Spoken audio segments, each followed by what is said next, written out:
Welcome, it's Andrew again. This is a shortcut to creating a lead page from a previously existing lead page campaign.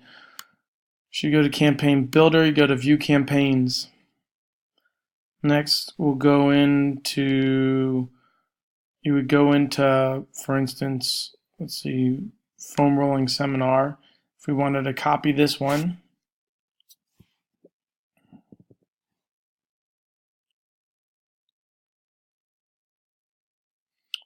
and we go into Edit, click on Actions, and make a copy. And we'll just call this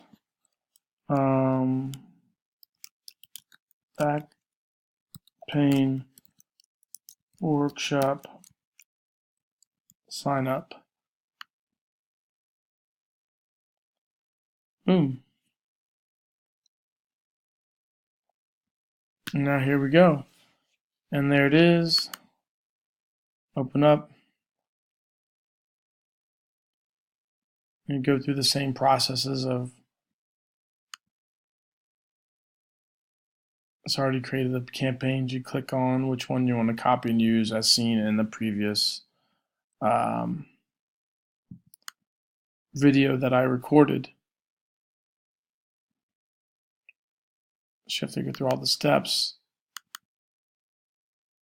but at least it has the tags in them in there, so you don't have to create as much information and such in this time.